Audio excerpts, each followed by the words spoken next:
Welcome to another edition of Talk About It, a video series where experts and people with lived experiences will discuss issues and topics around substance use disorder. This series was created by Partnership to End Addiction, a national nonprofit that helps families prevent and treat addiction. Partnership to End Addiction provides free, confidential support for families looking for answers for themselves and their loved ones. I am your host, GloZell.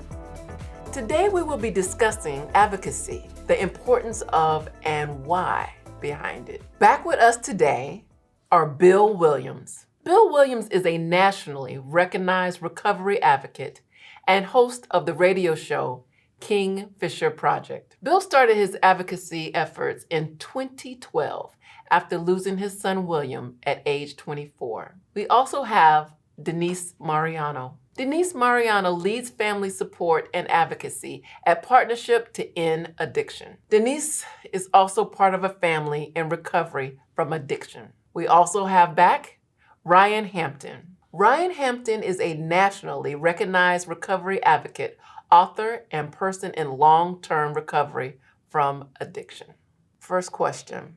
How would you define advocacy, and why is advocacy important? Please feel free to share your advocacy work and efforts. Let's start with you, Bill.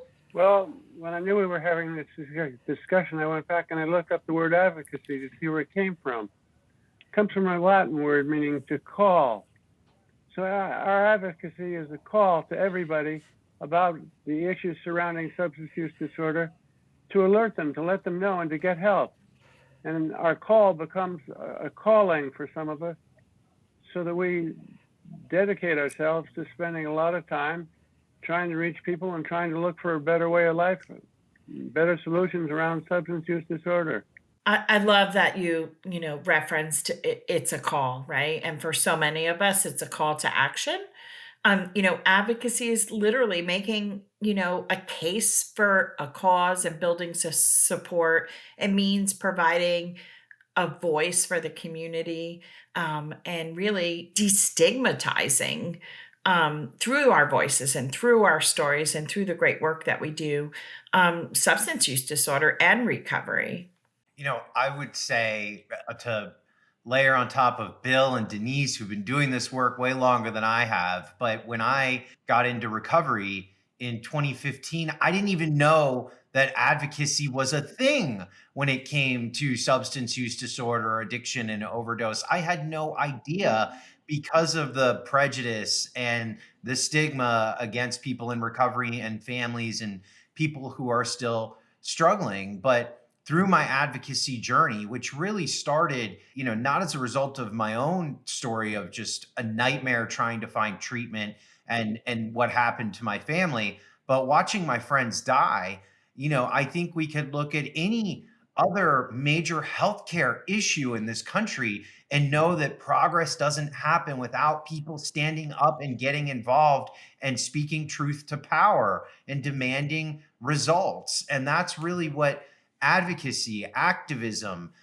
is in this space. We've done a great job at the science and the data and the research. We know what to do, right? We have a roadmap. So the question becomes, why aren't we doing it? Well, it's because we haven't really had, that next level of really organized enough people doing organized and vocal advocacy, demanding more from policymakers on the state level, the federal level, the local level. And advocacy takes many forms, right? It can be as easy as someone sharing their story for the first time. It can be someone showing up at a city council meeting. It could be somebody going to Congress. It could be folks in recovery or affected by addiction who decide to get more involved on the legislative level, but it also can be advocating for someone who needs help. Sometimes that's the most important advocacy that we can do, right? So there's advocacy comes in many forms. And I think for those of us who have made it our life's mission, we develop it over time. Our advocacy looks much different today than what it did 4 years ago because the landscape is changing significantly on what we need to do. It's not just the landscape, it's the personal journey. So I love that Ryan introduced the many different flavors. If I think back to my first advocacy effort, it wasn't like, "Hey, I'm gonna go do advocacy." It was attending, like, the 5th funeral in a month and really fighting for the Good Samaritan law, right? Because there was a common theme with all the loss is that someone was alone when they overdosed because the other person ran and thought they would get arrested, right? So that was very personal to me.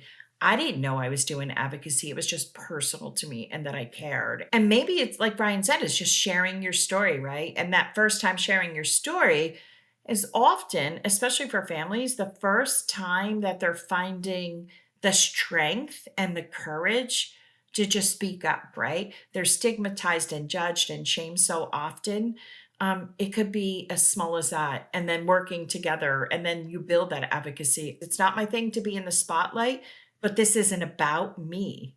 I have to step out of that comfort zone and advocate for those that can't advocate for themselves. And to add on to Bill and Denise, I don't think any of us, any person in America who is in advocacy or activism around substance use disorder intended to be in this place. Like, we are all, by definition, I guess what you would call accidental advocates. Like, we ended up here as a result of some sort of extraordinary loss in our lives or experience that moved our feet to action. And my experience in working with communities and family members is, and I'm sure a lot of people who are watching this and in the Partnership to End Addiction community don't even realize that they're advocates already, right? Like, they're already taking actions and doing things in their own lives, in their own communities that make them advocates. You touched on this, but why is it so important to share your story? We lost 100,000 people or more in the last year. And that's a striking number. And we talk about numbers, but numbers numb empathy. Numbers, after a while, we hear them and they pass by and we go, oh, that's too bad. But we don't really get into it. Stories bring about empathy. Stories get to people's hearts. Numbers don't penetrate to a heart. Stories do. I think this, for me, comes from two lenses, right? If I put on my family hat, it's about sharing my story and again finding that courage to share my story, to not be ashamed of my story, and feeling like I have a voice in this, that I can make a difference. The other lens or pathway into this is because, as Bill said, sharing our stories humanizes this disease. It humanizes what's all wrong in this broken system. So when we speak about policy and legislation, it's not about stats. Most of our legislators within the Senate and the House, it's those stories that really help hit the heart of the problem. We could throw up stats, we can throw up numbers. It's tragic, the numbers that we heard the other day, 100,000 people, but we have to put a human face on this. And so that's another really important reason why we need to share our stories. I would just add to that, what Bill said around empathy. The roadmap is there, right? Like, we can look at other healthcare issues, social justice issues, which I consider addiction, overdose to be, and without creating that emotion, right? In order to create change, you have to invoke empathy and you have to invoke emotion. You can't do that by just reading, charts and graphs and data. It doesn't connect with people. So, we know there's a craft of public narrative around your personal story, your community story, and then an action story, asking people to take an action. And it all starts with the personal story.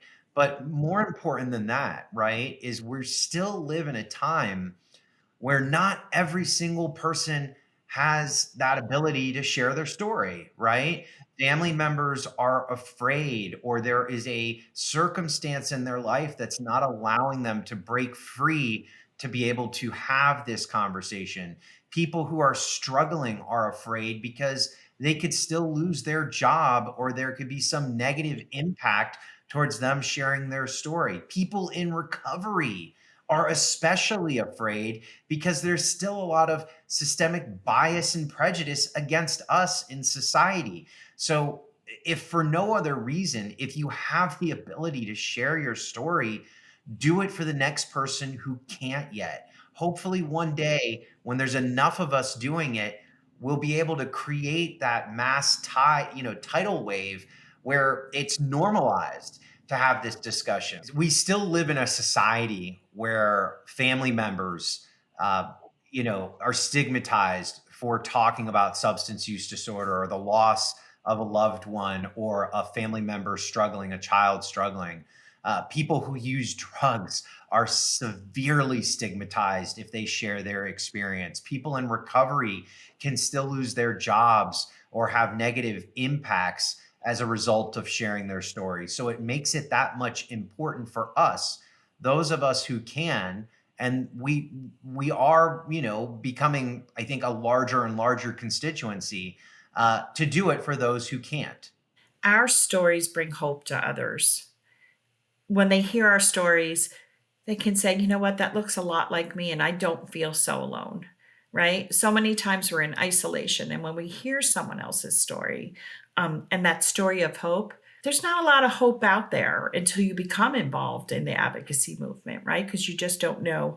And I think it's also an opportunity to change hearts and minds and to help reduce stigma. It does. I mean, and that was the genesis for the Voices Project, right? So like when we started the Voices Project, that was the first thing I did. I told my story for the first time. It was the very first action that I did, and I was terrified. My mother was terrified. I published it in an op-ed in 2015. And after I told my story, and I did it very big in a large publication, I had people reaching out to me whom I hadn't talked to in a decade, people who I knew, family members, people I had worked with, sharing their stories with me, feeling a level of safety.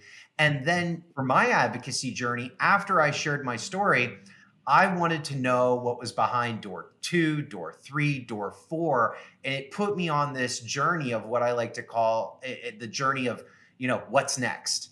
I wanted to get more involved. And so the Voices Project as a project was created as a means for people to share their stories, to lead them on this journey of what's next. And we've seen that grow as people come out and talk about it, as people come out and share their story. They don't just want to share their story, they want to take an action. They want to share it for impact. Thank you so much. I really want to thank you. This has been amazing. Thank you, Bill. Thank you, Ryan. Thank you, Denise. For more information and resources, visit drugfree.org. I'm your host, GloZell, for Talk About It, a series by Partnership to End Addiction.